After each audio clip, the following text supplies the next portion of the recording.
Hi hello friends, welcome back to Ilakkiya's views. எல்லாருக்கும் happy new year மக்களே. எல்லோரும் இந்த இயர் கண்டிப்பாக ரெசல்யூஷன் எடுத்திருப்பீங்க, அதெல்லாம் கரெக்டாக ஃபாலோ பண்ணுங்கள். இந்த இயர் வந்துட்டு எல்லாருக்கும் வந்துட்டு ஒரு ஜாய்ஃபுல் இயராக நம்மளோட ட்ரீம்ஸ்லாம் ஃபுல்ஃபில் ஆகணும்னு சொல்லிட்டு நான் உங்களுக்கும் சேர்த்து காடை ப்ரே பண்ணிக்கிறேன். நம்ம இன்றைக்கி பெரியவங்கலேருந்து சின்னவங்க வரைக்கும் பிடிக்கிற ஒயிட் சாஸ் பாஸ்தா எப்படி செய்கிறது சொல்லிட்டு பார்க்க போகிறோம். ரொம்பவே சூப்பராக இருக்குங்க. இதை ஒரு வாட்டி ட்ரை பண்ணிவிட்டு நம்ம வீட்டில் சின்ன பசங்க இருந்தாங்கன்னா அவங்களுக்கு ஒரு வாட்டி கொடுங்க, அவ்வளோ விரும்பி சாப்பிடுவாங்க.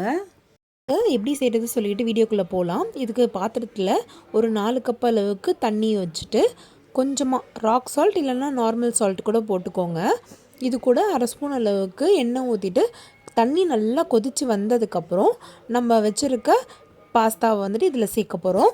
நம்ம இன்றைக்கி பெனி பாஸ்தா தான் எடுத்திருக்கோம். இதில் நிறைய ஷேப்ஸ் இருக்குது, பைப்பு, அப்புறம் ஸ்ப்ரிங்கு, அதெல்லாம் இருக்குது. நமக்கு எது வேணுமோ அதை எடுத்துக்கலாம். தண்ணி நல்லா கொதிச்சதுக்கப்புறம் நம்ம பாஸ்தாவை சேர்த்துட்டு இது ஒரு 80% அளவுக்கு வெந்தால் போதும். பாஸ்தா வெந்துருச்சா எப்படின்றத வந்துட்டு நம்ம ஒரு பாஸ்தாவை எடுத்துட்டு நைஃப் வச்சு கட் பண்ணும் போது இந்த மிடில் போர்ஷன் மட்டும் கொஞ்சம் வேகாத மாதிரி இருந்துச்சுன்னா அதுதாங்க பர்ஃபெக்டான கன்சிஸ்டன்சி. இப்போ ஒரு 80% வெந்ததுக்கப்புறம் நம்ம வந்து அதை வந்து ஒரு வடிகட்டியில் வடிகட்டி எடுத்து வச்சுக்க போகிறோம். அதை வந்துட்டு ஒரு நல்லா ஒரு கூலிங்கான ஒரு வாட்டர், ஃப்ரிட்ஜில் ஐஸ் வாட்டர் இருந்தால் கூட பரவாயில்ல, இல்லை ஐஸ் க்யூப்ஸ் இருந்தாலும் பரவாயில்ல, அதை ஒரு தண்ணியில் சேர்த்துட்டு இந்த பாஸ்தா வேக வச்ச பாஸ்தாவை அதில் கொட்டிட்டு ஒரு வாட்டி நல்லா கலந்து விட்டுட்டு திரும்ப வடிகட்டி எடுத்து வச்சுக்கோங்க. வாங்க இதுக்கு தேவையான வெஜிடபிள்ஸை பார்த்துடலாம். சாப்டு onions, red colour capsicum cut பண்ணி வச்சுருக்கோம், ஸ்வீட் கார்ன் நல்லா பாயில் பண்ணி வச்சுருக்கோம், குட்டியாக கட் பண்ணி வச்சுருக்க பூண்டு, 2 பச்சை மிளகாவும் பொடியாக கட் பண்ணி வச்சுருக்கோம். என்னென்ன வெஜிடபிள்ஸ்லாம் பிடிக்குமோ அதையும் நீங்கள் ஆட் பண்ணிக்கலாம். நம்ம க்ரீன் பீஸும் இதில் சேர்த்துருக்கோம். அதை வந்துட்டு நம்ம குக்கரில் வேக வச்சு ஒரு சவுண்ட் விட்டு எடுத்துருக்கோம். ஃபஸ்ட்டு நம்ம வந்துட்டு ஒரு ஆஃப் பாயில் பண்ணிடலாம். இந்த வெஜிடபிள்ஸ் எல்லாம் போட்டுட்டு எப்படி சார்ட் அவுட் பண்ணுன்றதை காட்டுறேன். கடாயில் கொஞ்சமாக எண்ணெய் ஊற்றிட்டு 1 ஸ்பூன் அளவுக்கு பட்டர், நாங்கள் வந்துட்டு சால்ட் பட்டர் தான் யூஸ் பண்ணியிருக்கோம், நீங்கள் சால்ட்லெஸ் வேணும்னா கூட யூஸ் பண்ணிக்கலாம். பட்டர் லைட்டாக உருகும் போதே நம்ம கட் பண்ணி வச்சுருக்க வெஜிடபிள்ஸில் சேர்த்துட்டு நல்லா சார்ட் அவுட் பண்ணிக்கலாம். ஸ்டவ்வை வந்துட்டு இது ஹை ஃப்ளேம்லேயே வச்சுக்கோங்க. ஒரு 2 மினிட்ஸ்லேருந்து 3 மினிட்ஸ் வந்துட்டு காய் நல்லா வெந்தாவே போதும். ரொம்ப ஓவர் குக்டு பண்ண வேணாம், நல்லா இருக்காது.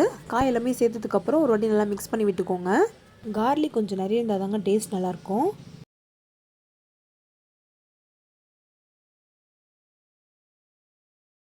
கூட நம்ம வந்து லைட்டாக சால்ட் ஆட் பண்ணிக்கிறோம். இப்போது ஒயிட் சாஸ் எப்படி செய்கிறது சொல்லிட்டு பார்க்கலாம். இதுக்கு அதே கடாயில் கொஞ்சமாக வந்துட்டு பட்டர் சேர்த்துட்டு 1 கப் அளவுக்கு மைதா மாவு வந்துட்டு இதில் சேர்த்துட்டு நல்லா கலந்து விட்டுக்கோங்க. ஆக்சுவலாக கட்டி கட்டியாக ஆகிடும், அதை நம்ம கலந்து விடுறதுல தான் இருக்குது. ஏன்னா நீங்கள் வந்துட்டு 1 கப் மைதாவில் தண்ணி ஆட் பண்ணிவிட்டு நல்லா கரைச்சி விட்டு கூட இதில் சேர்த்துக்கலாம். பிகாஸ் இன்னும் கொஞ்சம் ஈஸியாக இருக்கும். நல்லா கலந்து விட்டுட்டே இருக்கணும், அப்போ தான் அந்த பட்டரும் மைதாவும் நல்லா மிக்ஸ் ஆகி நல்ல ஒரு டேஸ்ட்டு கிடைக்கும். இந்த பதத்துக்கு வந்ததுக்கப்புறம் ஒரு 2 கப்ஸ் ஆஃப் மில்க்கு வந்துட்டு பாயில் பண்ண மில்க்கு, ஆறின மில்க்கு இதில் சேர்த்துட்டு நல்லா கலந்து விட்டுட்டே இருக்கலாங்க. மீன்வைல் நம்ம போன ஷாப்பில் வந்து சில்லி ஃப்ளேக்ஸ் வந்துட்டு நாட் அவைலபிள்ன்றதுனால நம்மக்கிட்டே இருக்க ஐடியா, நம்ம வீட்டில் இருக்க வரமிளகா வந்துட்டு மிக்சியில் போட்டு நல்லா அரைச்சி எடுத்துக்கிறேன். அவ்வளோதாங்க, சில்லி ஃப்ளேக்ஸ் ரெடி. மிக்ஸுன்னு சொல்லிட்டு கடையில் விற்கிறாங்க, அதை வேணால் நான் உங்களுக்கு டிஸ்கிரிப்ஷனில் கொடுக்குறேன். ஆரிகனோ லைட்டாக மேலே தூவிட்டுக்கலாங்க. கூட ஒயிட் சாஸ்க்கு தேவையான அளவுக்கு சால்ட் ஆட் பண்ணிக்கலாம். லைட்டாக வந்துட்டு கொதித்து வரும்போது நம்ம ஒரு ஸ்லைஸ் அளவுக்கு சீஸ் இதில் ஆட் பண்ணிக்க போகிறோம். சீஸ் ஆட் பண்ணதுக்கப்புறம் ஒரு வாட்டி நல்லா மிக்ஸ் பண்ணிக்கோங்க.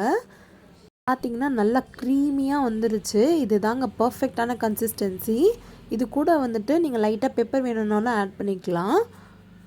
கொஞ்சம் நல்லா திக்கானதுக்கப்புறம் நம்ம வந்துட்டு ஆல்ரெடி பாயில் பண்ணி வச்சுருக்க வெஜிடபிள்ஸ் இதில் சேர்த்துட்டு நல்லா ஒரு வாட்டி கலந்து விட்டுக்கலாம். கூடவே ஸ்வீட் கார்னையும் நம்ம இதில் சேர்த்துக்க போகிறோம். அப்புறம் க்ரீன் பீஸ் நம்ம வந்துட்டு குக்கரில் ஒரு சவுண்ட் விட்டு எடுத்து வச்சுருக்கோம், அதையும் இதில் சேர்த்துக்கலாங்க. எல்லாத்தையும் நல்லா மிக்ஸ் பண்ணி விட்டுக்கோங்க. இப்போ பார்க்கும் போதே நமக்கு டெம்டேட்டிங்காக இருக்குது. இதை நாங்கள் கண்டிப்பாக நீங்கள் ட்ரை பண்ணுங்கள். உண்மையாகவே இது ரொம்ப சூப்பராக இருந்துச்சு. எங்கள் எல்லாருக்கும் ரொம்பவே பிடிச்சிருந்துச்சு. இன்னொரு முறை கிடைக்குமான்னு நானே ஏங்கிட்டு இருக்கேன். அவ்வளோதாங்க, நம்ம ஆல்ரெடி பாயில் பண்ணி வச்சுருந்த பாஸ்தாவை இதில் சேர்த்துட்டு ஒரு வாட்டி நல்லா எல்லாத்தையும் மிக்ஸ் பண்ணி விட்டுக்கோங்க. இன்றைக்கி தேர்ஸ்டே மார்னிங் நம்ம வீட்டில் எதுவும் டிஃபன் செய்யலை, பாஸ்தா ரெசிபி தாங்க நாங்கள் இன்றைக்கி டிஃபனாக சாப்பிட்டோம். உண்மையாகவே ரொம்ப டேஸ்ட் ரொம்ப சூப்பராக இருந்துச்சு. மஸ்ட் நீங்கள் ட்ரை பண்ணிவிட்டு எப்படி இருந்துச்சுன்னு கமெண்ட் பாக்ஸில் சொல்லுங்கள்.